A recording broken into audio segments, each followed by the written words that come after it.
ہم دیکھ رہے ہیں کہ کئی سارے فیک کنسلٹنٹس پاکستان میں دیکھے جاتے ہیں جو کہ اچھی بلی رقم لے لیتے ہیں ان لوگوں سے اور ان غریب لوگوں کو فیک رجسٹرڈ کمپنیز کے ورک پرمٹ دے کر UAE روانہ کروا دیتے ہیں۔ آپ UAE پولیس کی کارکردگیاں یہ دیکھیں کہ جو کام پاکستان میں ہونا تھا، جو ایجوکیشن ان لوگوں کو وہاں ملنی چاہیے تھی، وہ اب UAE پولیس کر رہی ہے۔ وہ ایجوکیٹ کر رہی ہے ان لوگوں کو کہ اس طرح کے فیک لوگوں پر اور ڈاکیومنٹس پر بھروسہ نہ کیا کریں، پوری ویریفیکیشن کے ساتھ انٹر ہوا کریں کسی ملک میں۔ یہ آرگنائزڈ کرائم UK میں بھی کیا جاتا ہے۔ پاکستان سے کئی اللیگل امیگرینٹس کو فیک ورک پرمٹ دیے جاتے ہیں اور پاکستان سے ان کو بھیج دیا جاتا ہے، لیکن وہاں جاتے ہی وہ ڈپورٹ ہو کر آ جاتے ہیں۔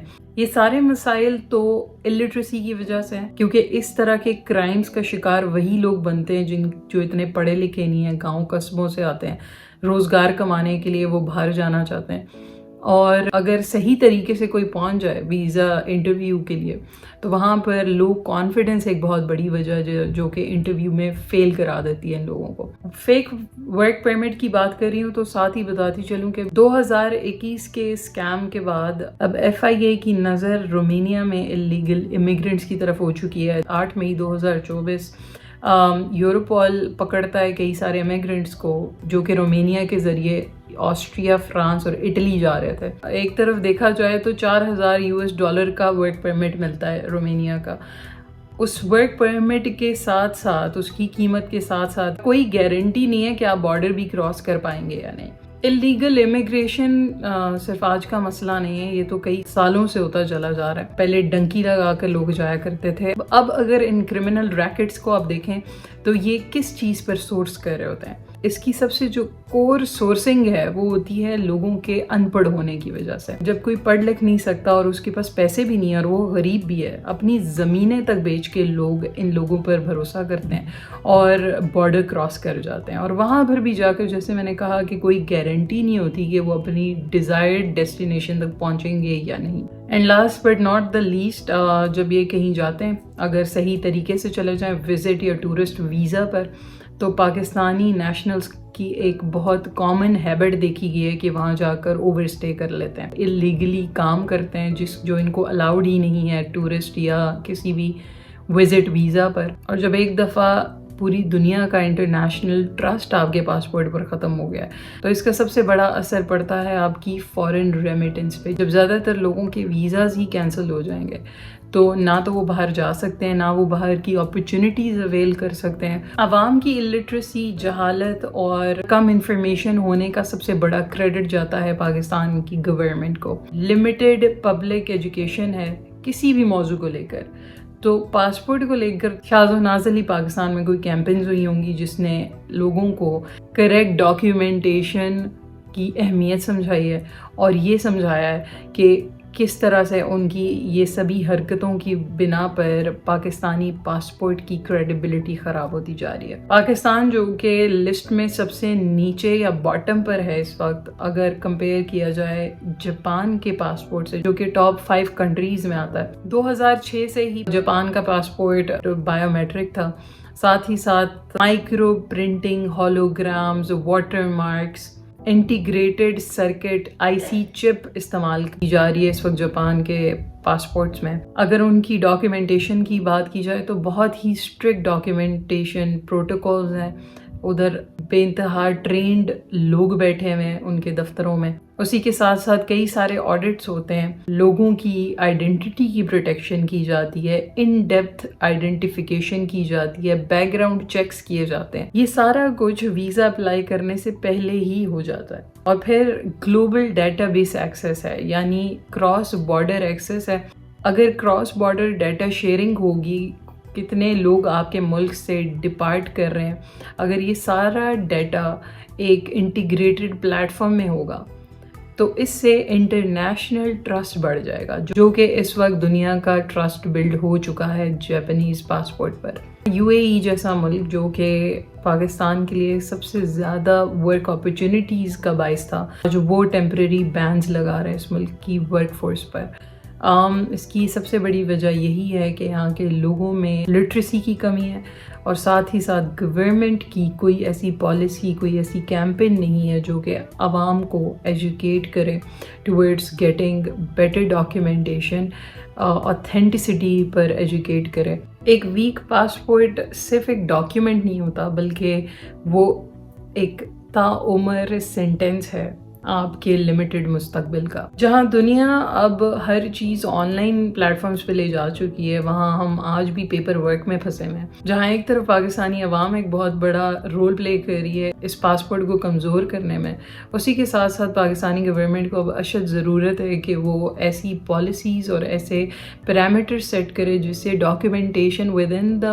بارڈرز اچھی کی جا سکے، اور ساتھ ہی ساتھ اینٹی فراڈ پیرامیٹرز مزید انسٹیگیٹ اور انٹیگریٹ کر سکے۔ ایک کلیکٹیو ایفرٹ کے ساتھ ہی شاید الٹیمیٹلی ہم اپنے پاسپورٹ کی رینکنگ بہتر بنا پائیں گے۔ اور آپ کے اوپینین میں اگر اس کے علاوہ بھی کوئی سولوشنز ہیں تو کامنٹس میں ضرور شیئر کیجیے گا۔ شکریہ۔